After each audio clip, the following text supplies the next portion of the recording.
Good afternoon, and thank you for joining us for the September 2024 regular board meeting of the Urban Redevelopment Authority. Our first order of business is roll call. Oh, I'm sorry. Before we get started, we can go back. ASL interpretation is available for folks who are watching remotely.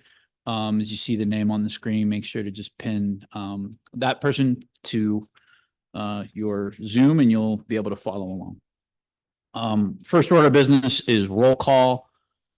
We have all board members present and accounted for other than Director Connolly, who's on her way. Oh, and she's walking in right now on cue.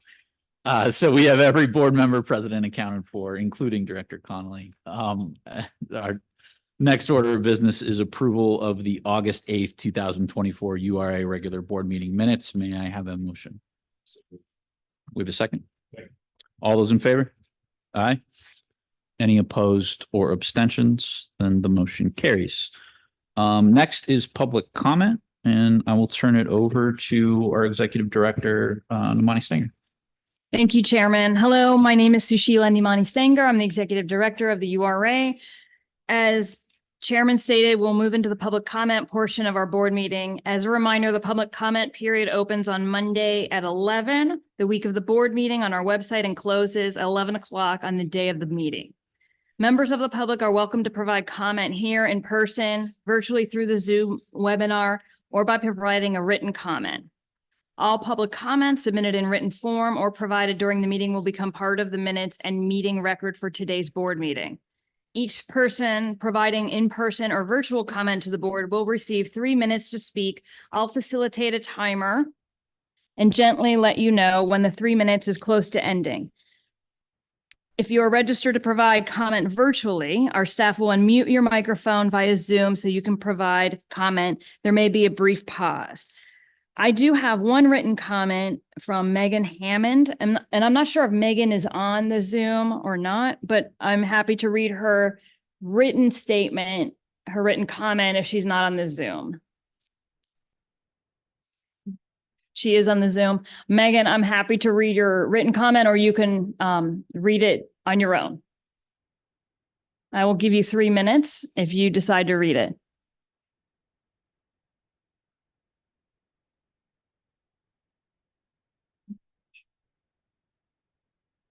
Okay. Do we have any in-person public comments? No in-person public comments? Okay. So Megan, I'll go ahead and read yours. If you decide to raise your hand and do it on your own, that's no problem. I can stop. My name is Megan Hammond. I'm the Executive Director of the Fair Housing Partnership of Greater Pittsburgh. My public comment today is regarding the Bedford Choice Neighborhoods Program to ask the following questions. Can you direct me to where the Bedford Choice Acquisition and Rehabilitation for Homeownership Program guidelines are posted for review? Additionally, I'm interested to know whether the first-time homeownership opportunities will include mortgages that accept housing choice vouchers known as Section 8 and otherwise include special purpose credit programs that assist with equitable qualifications for mortgages. Additionally, does the rehabilitation of the vacant homes include disability accessibility considerations? For example, considerations could include widening staircases for a later installation of a chairlift, reinforcing the bathroom walls for later installation of grab bars, being mindful of the clear floor space of the bathrooms and kitchens, or even locating a bathroom on the first floor. Disability is a spectrum, and townhouses can include accessibility features. Thank you for your time. So I do have one that ends her public comment. I do have just to answer a couple of her questions.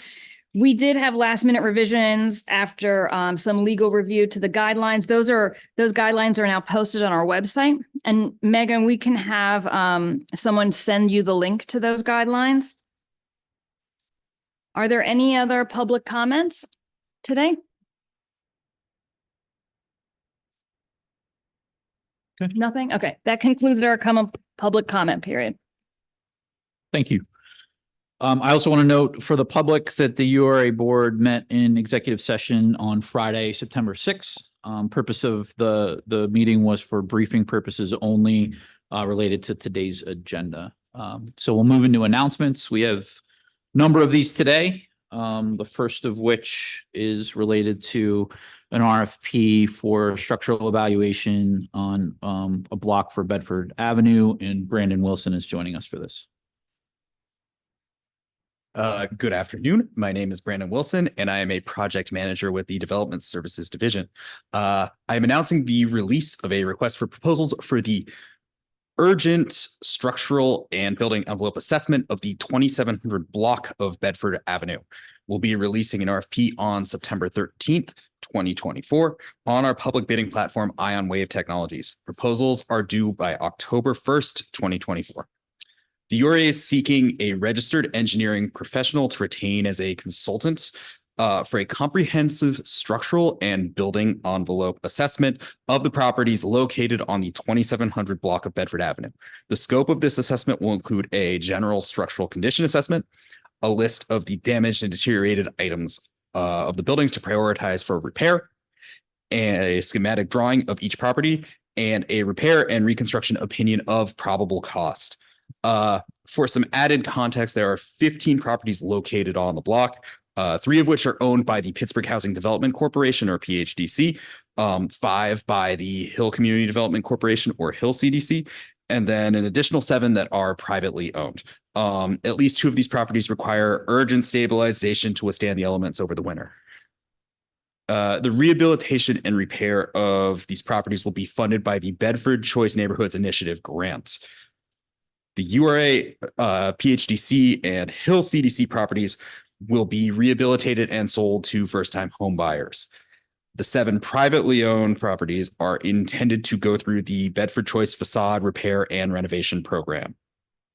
I want to thank my colleagues at PHDC and in the QCI department. Without their technical expertise, we would not be able to release this RFP this week. And with that, I open it up for any questions. Thanks, Brandon. Any questions or comments from board members? No. Thank you for your work on this and your colleagues. I know it's, as you said, needed urgently. So I'm glad that we're moving ahead on this as quickly as we can. Appreciate it. Thanks, Brandon. Thank you. Our next announcement is an RFP for structural stabilization in Homewood, and Gordon Hall, I believe, is joining us for this.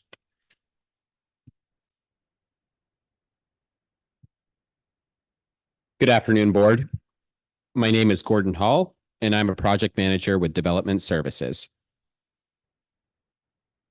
I am announcing the release of a request for proposal for the structural stabilization of 710 North Homewood Avenue.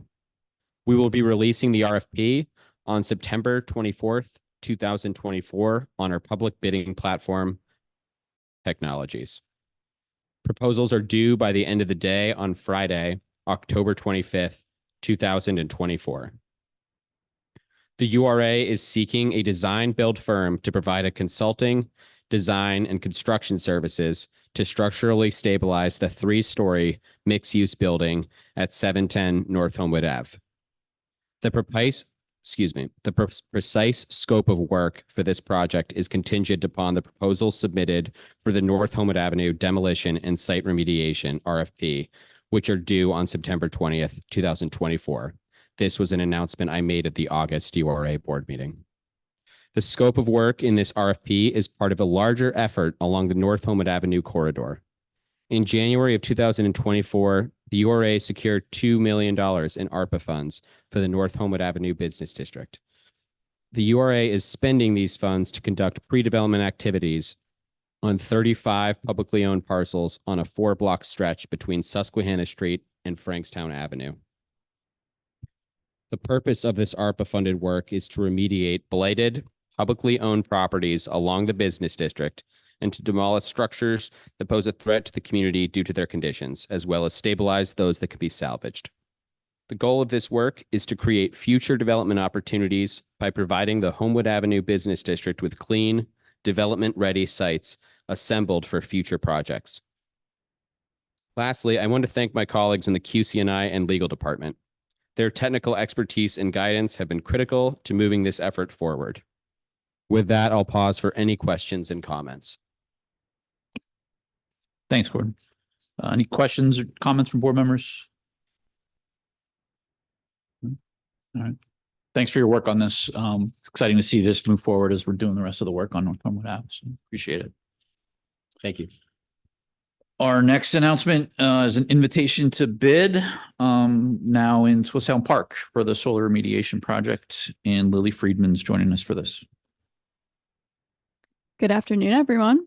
My name is Lily Friedman, and I'm the Manager of Development Projects in the URA's Development Services Department.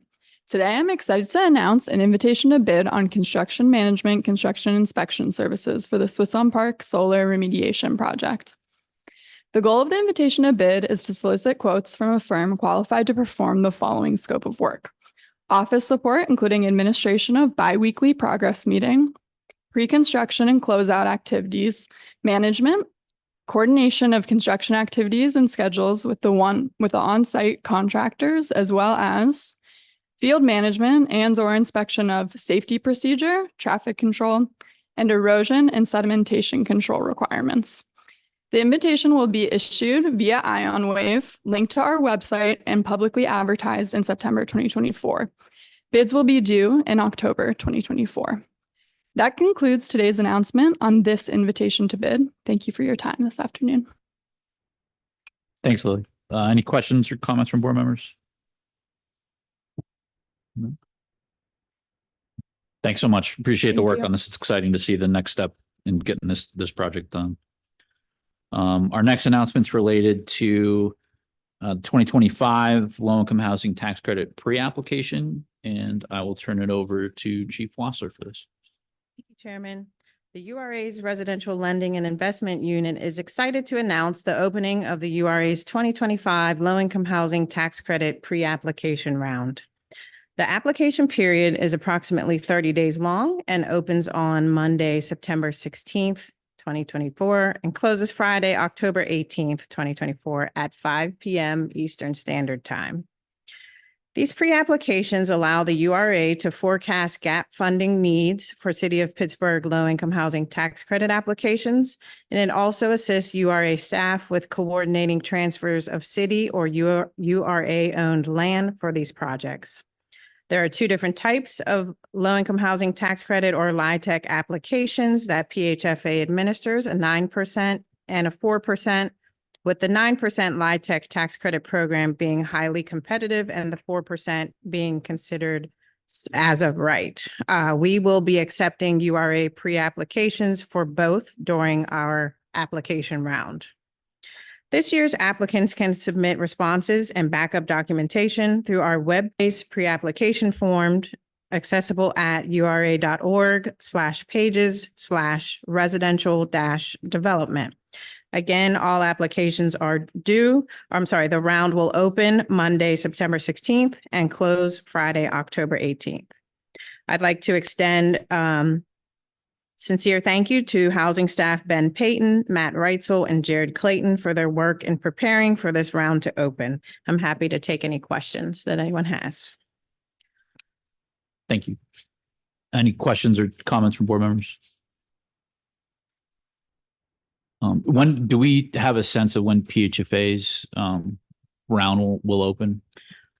It's my understanding that their application is due on December 3rd. Okay. I believe that's until, that's potentially subject to change, but currently due December 3rd.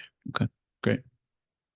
I don't have any other questions. I don't know if others do, but thanks, to you and your team for your work on this and your work that'll happen after October 18th in reviewing the pre-applications.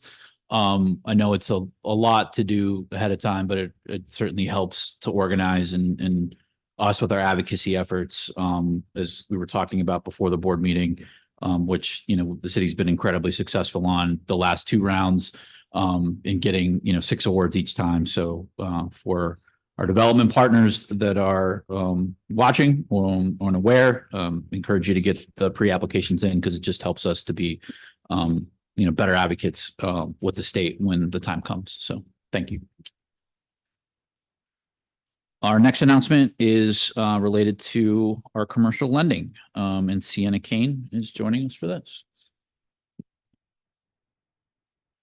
Good afternoon, members of the public and the URA Board of Directors. I'm Sienna Kane, Assistant Director of the Commercial and Business Lending Department here at the URA. And as you know, the URA's Commercial Lending Department, along with our affiliate community development financial institution, Invest Pittsburgh, offers below market rate flexible financing to small businesses throughout the city of Pittsburgh. Over 80% of our loan portfolio is to minority and women-owned businesses. Another key component of our work is sharing social capital with our clients and with the small business community of Pittsburgh.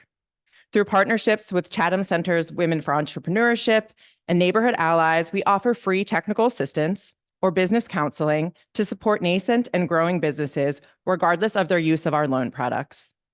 Business counseling can range from assistance with business planning and projections, marketing expertise, or for capital stack development. We also connect our clients to other key resources, like the Financial Empowerment Center to assist with credit education and repair, the city's one-stop shop to help them grow into a brick and mortar location, or to a neighborhood organization who can offer access to hyperlocal resources. This summer, as part of our strategic engagement plan, URA commercial staff visited neighborhood business districts to catch up with our clients, spread awareness about our loan products, distribute URA and Invest Pittsburgh wedding guides, which feature our clients, and to share other business resources. We planned and executed 3 events over June, July, and August. And over 3 days, our street team walked 10 neighborhood business districts. By stopping for conversation, dropping information, or setting up a time to meet with a business at their location or a local coffee shop, we connected with over 330 businesses. Oh, we can go to the next slide. Thanks, Jonathan. The reception by our neighborhood community organizations, our small business clients, and partners was truly uplifting. Staff walked East Carson Street with Representative Jessica Benham and Murray Avenue with Councilwoman Erica Strasburger. We were even greeted on Greenfield Avenue with homemade cookies and lemonade on a volunteer member of Greenfield Community Association's front porch. Unfortunately, we did not get a picture of that, but it happened. We especially enjoyed patronizing our small business clients like Me and Panada, Rim Wizard Coffee, African Cuisine, and Jack's Bakery. URA and your neighborhood events were a testament to our team's commitment to meeting our clients where they are. It demonstrates how we can work together with our dedicated partners to support our neighborhood business districts. Our plan is to host another series of events in 2025 in order to continue to strengthen our relationship with communities, connect entrepreneurs with financial and social capital to help our local economy, and to boost our neighborhood cities business districts, our city neighborhood business districts. I really appreciate the opportunity to speak with you all today, and thanks so much. Thanks, Sienna. Any questions or comments from board members? I'd just like to compliment you and your team. And we've talked about it a few times over the last several months, just in how creative the team's been across the authority and our business, lending team specifically on getting out into the neighborhoods and making sure, like you said, that we're meeting folks where we are. So really appreciate you, making the effort to do that and getting the word out about, how we can help support businesses individually and business districts broadly. So it's great. Thank you. Thank you so much. Thank you, everyone, so much. Our next announcement is for Steel City Squash, and I will turn it back over to our executive director. Thank you, Chairman. So on Saturday, the Steel City Squash had their grand opening and dedication. And if you have not been to Steel City Squash, it is truly an amazing facility. It is a project that we were thrilled to be able to participate in. It represents a unique opportunity that addresses critical needs such as youth mentorship, tutoring, college readiness programming, as well as squash clinics and tournaments. And in fact, there is an adult clinic Thursday nights if anyone is interested in learning the sport of squash. I just want to remind you all that the URA Board did support this project through investing $200,000 through our Avenues of Hope commercial real estate program, as well as our affiliate, PUI, led by Rebecca Davison Wagner, provided $8 million in new market tax credit for this project. So I would like to thank the PUI team, the PUI board, in addition to Lily Friedman and a myriad of URA staff who worked on this amazing project. And finally, thanking our foundation partners who really stepped up, led by David Hillman and the Hillman Foundation, to really bring this project to fruition from concept to the grand opening on Saturday. It's a wonderful facility, open to the public. You could just pop in and see it on your own. Thank you. It's great. Thank you. Any questions or comments from board members? Other than where the council president can get a sign-up sheet for the Thursday clinic. No, just, I appreciate the, bringing we saw it a few times, we've taken the votes, on it to move it forward. I know it was something that the Larmer consensus group in the community there was, supportive of and excited to see. So appreciate getting to, at least in this way, share, that seeing what it looks like being finished and that it's been done. So, thank you all. Yeah. For that. And I forgot to add, we also assembled the property and conveyed the land. Yeah. It's great. So moving on into our regular agenda, we have items today in development services, residential lending, administration, and then our typical consent agenda. Our first item in development services is in the Hill District related to Bedford Choice Neighborhoods. And Brandon Wilson is back with us for this. Hello, everyone. Again, my name is Brandon Wilson, with project manager with development services. I'm here to discuss two authorizations related to Bedford Choice. The first is the authorization to approve the guidelines for the Bedford Choice Acquisition and Rehabilitation for Homeownership Program, or BCARHP. And the second is authorization to enter into a subgrant agreement with the Pittsburgh Housing Development Corporation in an amount not to exceed $750,000 for emergency stabilization of the 2700 block of Bedford Avenue, sourced from funds awarded to the URA under the implementation services agreement between the URA and the Housing Authority of the City of Pittsburgh.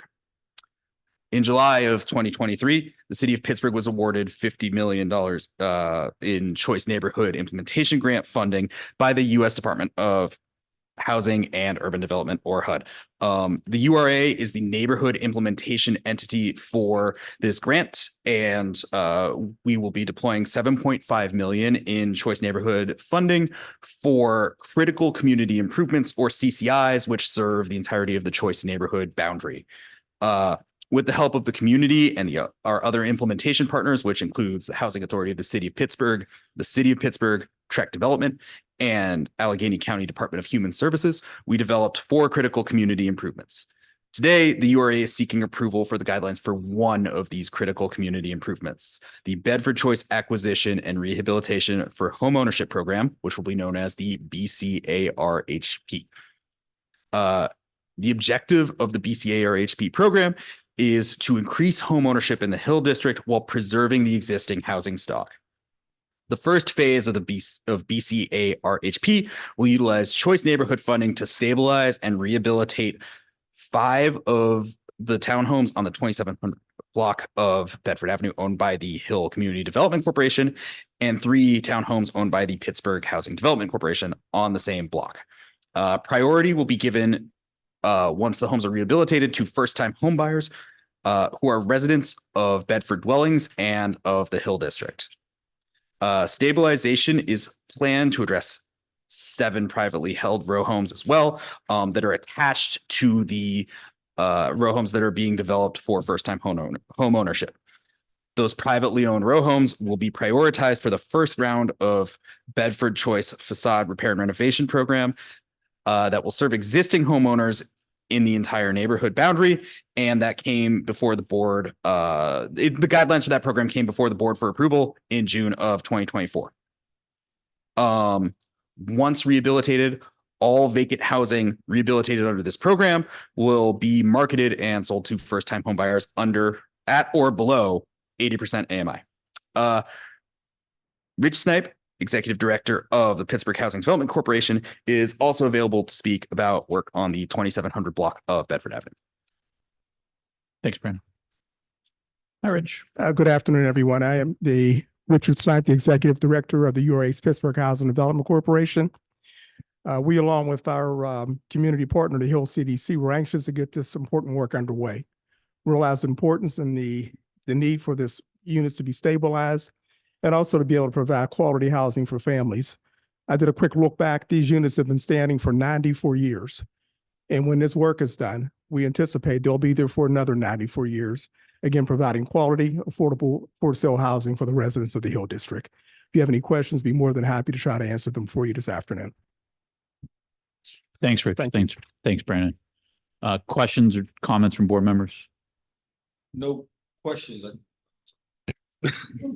No questions. I just want to thank you, Rich. Thank you, Brandon, and everyone who's been working on this for some time now. I know this wasn't the easiest partnership to put together. So I want to thank you sort of for your fortitude of getting us to this point. This is very critical for the area. So I just want to thank you because I know the amount of hard work it took to get us here. I'm really just curious if we know how many vacant structures exist that could be a part of this program, and if we have a sense of how much money we think will be devoted to it in the end. How much vacancy across the neighborhood or in this row home block? No, under these guidelines. Oh, okay. I do not know the number of vacant properties within the boundary, but I can get back to you on that. Based on our conceptual approval from HUD, there's $2,493,750 choice dollars dedicated to this.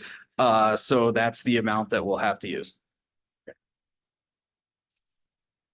We'll take a look at Thanks for your precision. we'll take a look at the choice map and get back to you on the number of structures that could be eligible for this. Yeah. Okay. Just curious. Yeah, it's a good question. Thank you, everyone.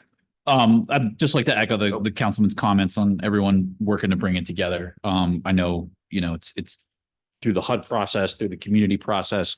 There's been a lot to navigate and you've been dogged in doing that, Brandon. So thank you for your work on that. Rich isn't here anymore, but I can remember being an intern 14 years ago and driving up there to look at these properties with Rich. So I can't tell you how excited I am to see these moving forward. And be in a position where, we are able to begin to put that 2.4 million. I won't remember all the other numbers that you said. I've said a lot to work, clearly. But it's an important investment. I do want to just note the questions that were in public comment that Megan Hammond raised. If you can speak to some of the, design accommodations that can be taken into account, at least as it relates to being ready for accessibility, whether that's width for the stair, and the grab bars. And then I know also you noted, well, let's start there and then I'll ask the second one. Yeah. So I discussed that with PHCC before the meeting, and they will take it into consideration when they develop the scopes. And the additional question about homebuyer subsidies. So these guidelines address the actual rehabilitation process much more than the homebuyer subsidy.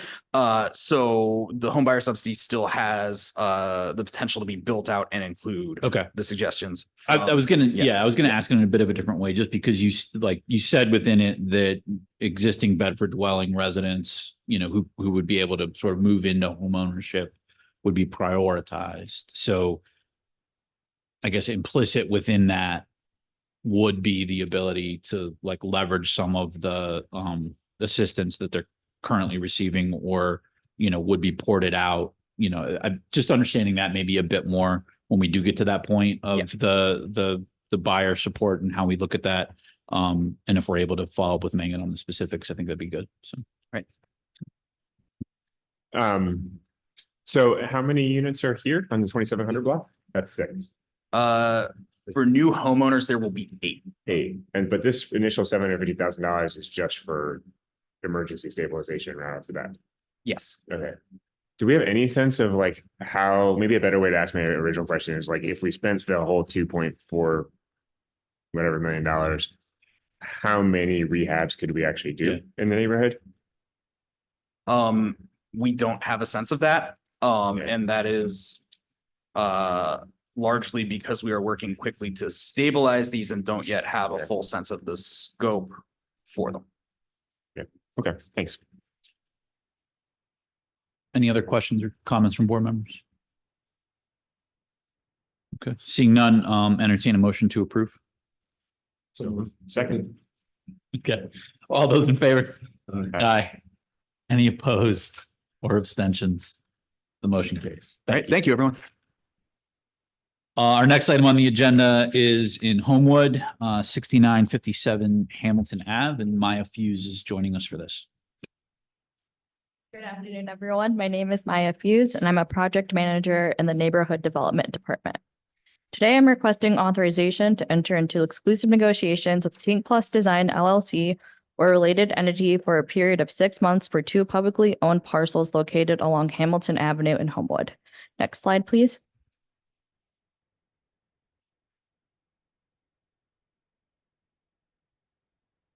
This is a vacant structure of 2,550 square feet with a 2-bedroom, 1-bathroom apartment on above. Think Plus Design LLC intends to move their architecture offices to the ground floor and renovate the existing apartment and add a studio apartment. The vacant lot will be used for parking. Through the URA's Crime Reduction through Blight Remediation Initiative, the vacant structure will also receive a roof repair and replacement, window and door replacement, and sidewalk repair and replacement. Think Plus Design is an architectural firm located in Pittsburgh and has been involved in many development projects throughout the neighborhood of Homewood. Lataj Tinker is the owner of Think Plus Design and also the developer for this project. He is joining us virtually and is able to answer any questions that this board may have. Thanks, Maya. Lataj, is there anything else you'd like to add to Maya's presentation? No, I think Maya captured everything perfectly. I worked in Homewood for the last 10 years since I came to Pittsburgh, to the city of Pittsburgh. And, I'm just happy to see, to be a part of this project, to see new life being brought into this building. And then ultimately to continue serving the Homewood community and the city of Pittsburgh at large. Great, thank you. Any questions, comments from board members? No. Okay. I entertain a motion to approve. Who's second? Second. All those in favor? Aye. Aye. Any opposed or abstentions? All right, motion carries. Thank you for your work on this, Lataj, for your investment and belief in moving this forward. Appreciate both of you doing so much here. So, moving into residential lending and investments, our item here is downtown related to the rental gap program and the project in First and Market, and Brooke Gwynn is joining us for this. Good afternoon. Thank you. My name is Brooke Gwynn. I'm a housing lending analyst in residential lending. I'm before the board this afternoon to request 2 authorizations. The first is the authorization to amend Resolution number 65, 2024 for the rental gap program loan agreement with BC First and Market LLC or a related entity to increase the loan amount by $750,000 for a total loan amount of up to $1,750,000 for the renovation of the First and Market building at 100 First Avenue, 15222 in the Central Business District. And for the final authorization to issue multifamily financing bonds in the amount of $25 million for the First and Market project. In April of this year, the URA approved a $3,075,000 Pittsburgh Downtown Conversion Program loan and a $1 million rental gap program loan. At the same meeting, the board also authorized the first step to issue bonds for this project. The developer identified a funding gap when the maximum contract rents for the accessible units were approved by the Housing Authority of the City of Pittsburgh at a lower rate than anticipated at the time of application. To close this unexpected funding gap, the developer has requested an increase in the RGP loan amount. The First and Market project is the acquisition and rehabilitation of an 11-story office building in downtown Pittsburgh for the creation of 93 one-bedroom affordable senior housing units 10 units will be affordable at or below 20% of area median income, or AMI, and 83 will be affordable at or below 60% of AMI. Additionally, all units will be supported by project-based Section 8 vouchers, and 28 units will meet uniform federal accessibility standards. The borrower is BC First and Market LLC, a single-purpose entity formed to own and operate the project. Since 1996, the parent company, Beacon Communities, has completed over 10,000 units of new construction or substantial rehabilitation, much of which is senior housing. This 4% low-income housing tax credit project is an exciting example of adaptive reuse to add more affordable and accessible housing to downtown Pittsburgh. The renovations to this building are designed to the highest green standards, featuring high performance, energy efficient, and all electric upgrades. The development will also include 1,000 square foot community room, on-site management suite, laundry facility, and exercise room. Beacon Residential Management's Resident Services Program will connect residents with external resources that assist with food insecurity, health, financial wellness, and other critical areas of care. The total development cost is $40.8 million. Construction is expected to start this November and last 18 months.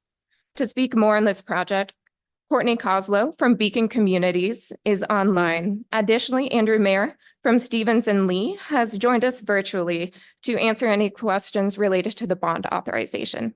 Thank you. Thanks. Hi, Go ahead, Courtney. Sorry. Oh, just wanted to say hi. I'm Courtney Coslow from Beacon Communities. We are really excited about being able to reutilize First and Market for this affordable housing development. I think it will be a fantastic addition to the downtown and a great way to use a building that is ready to move on to its new life. We're also really appreciative of the URA support throughout the process. We've been able to make this move ahead really quickly, and with this, should this be approved today, we should be able to move towards, as Brooke noted, a November closing and construction start. So here to answer any questions, and again, appreciate the support. Thank you, Courtney. Any questions or comments from board members? Question. Why was there a decrease in the maximum contract rates? Would you like me to answer that? Or Sure. I don't know if that's sure. So the Housing Authority post their rents and different tiers, and we were actually fairly confident at the time that those were the rents that we would be receiving, but then got clarity from the Housing Authority that it is subject to a rent reasonableness study, and we were able to actually provide our own rent comp study to demonstrate that the rents were higher than the Housing Authority's rents. So we were able to kind of find a medium place to agree with the Housing Authority, but that is their process, that they post rents, but it is subject to the rent reasonableness test.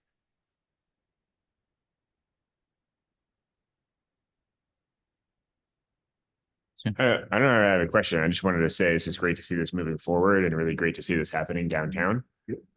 It's also particularly encouraging to see a project of this size and depth of affordability utilizing just 4% flat tax credits, which is quite unusual. So thank you for, I guess, probably using project-based vouchers, and also, to you and to the URA team for being able to be so creative with the rest of the capital stack here. Yes, thank you. Agreed. If there are lessons that to be learned from this that can be applied elsewhere across the city, we should be identifying and broadcasting what those are probably.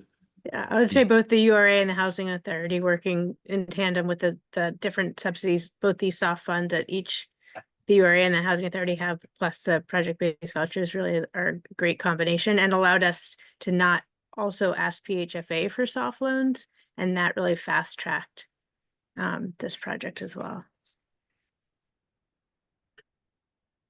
I echo Director Williamson's comments. For the creativity that the team at Beacon brought to this, and our team's rolling up their sleeves with our colleagues at the Housing Authority to figure out a way to get this done outside of, the typical 9% LIHTC route. It's incredibly encouraging to see go forward to whatever degree, as Director Williamson noted, others can kind of take heed of this and as a way to kind of move things forward.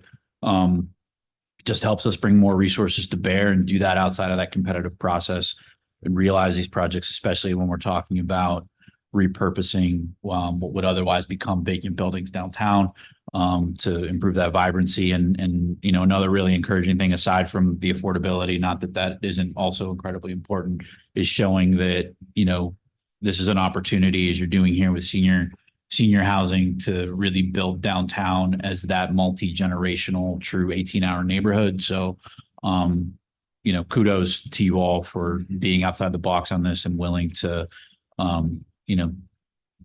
bring the project to fruition. I know we've seen it a couple times. So excited that we're here for the final authorizations on the bond funds and the loans to get it over the hump. So looking forward to celebrating start of work here pretty soon. So thank you all. If there's no other questions or comments from board members, we'll go ahead and entertain a motion to approve. So move. Who is a second? Second. All those in favor? Aye. Any opposed or abstentions? The motion carries. Thank you. It's an 18-hour neighborhood. 18 hours. People got to have to sleep at some What's the point. other 6 hours? Yeah. It's a 16-hour neighborhood. You got to sleep sometime. Moving into administration, we have a couple projects to speak about. Sorry, lost my place. On the community project funding awards. So I will turn it over to David Geiger. Good afternoon, members of the URA Board. David Geiger, I'm the Director of Government and Strategic Affairs. Before you today are requested authorizations to accept two separate community project funding awards included in the 2024 federal budget for a total of $1 million. This is incredibly exciting news, and we'd like to thank Congresswoman Summer Lee for her commitment to securing these highly competitive grant funds. We also couldn't have done this without the talented grants management team and development services staff who collaborated on these applications, as well as support from Mayor Gainey's administration. The first is $500,000 for affordable ground floor commercial activation in housing projects. We regularly hear requests from communities we serve to ensure inclusion of affordable neighborhood serving businesses as part of our affordable housing developments. However, affordable commercial build out and leasing has proven to be a challenge because there is no dedicated source of funding for affordable commercial development. Financing commercial space is difficult when developing in emerging or disinvested business districts, especially when delivering on space that prioritizes local small businesses. Private sources of capital are typically unwilling to lend or lend on favorable terms. These CPF funds will allow the URA to further pilot support of affordable housing projects that include affordable space for local small businesses. By creating both affordable housing and ground floor commercial opportunities in one project, we can activate commercial corridors with both new residents and new small businesses. The second $500,000 is to help us build on the work funded by the Larimer East Liberty Choice Neighborhoods Implementation Grant. These CPF funds will allow Pittsburgh Economic Industrial Development Corporation to complete the adaptive reuse of the former Larimer School auditorium and gym by helping their development partner Food 21 transform the 9,800 square foot space into a full service community kitchen, small business food incubator, and event space. The site will also offer educational opportunities such as catering, training and certification programs, food safety courses led by local culinary institutions. Food 21 is finalizing construction drawings and securing the remaining funds needed, including these CPF dollars, to complete the nearly $3 million project. While today's action to accept these funds from HUD, staff will return to the board for authorization to further deploy the funds into the projects and initiatives I've just outlined. I'm also very hopeful that we'll be able to return shortly to talk about FY25 awards secured, hopefully for more downtown conversion projects like the one the board just saw and approved of. Thank you so much. Thanks, Director. Any questions or comments from board members? No, this is great. Congratulations to the team for securing the resources. Yeah. Agreed. I'd echo that. I'd echo, the director noted his presentation, the thanks to the Congresswoman, and her team for including these, in their, project requests, and the Senate delegation, Senator Casey, Senator Fetterman, for also pushing, the project forward as part of the federal budget, and Biden administration for helping to invest in these projects. As you said and noted, the commercial spaces are continually a challenge. I know that's something that URA leadership's been pushing for a while, and it's difficult to find funds. So I appreciate, our partners, in the federal legislature for recognizing that and working with us to, be creative and find ways to unlock funds to put to work in these projects. So it's really, really encouraging to see. And yeah, thank you, Director, to you and the team and everyone who's worked on this. So if there's no other questions or comments from board members, we'll entertain a motion to approve. Second? Second. All those in favor? Aye. Aye. Any opposed or abstentions? Then the motion carries. We're moving into the consent agenda. If there's any questions or comments from board members on the consent agenda?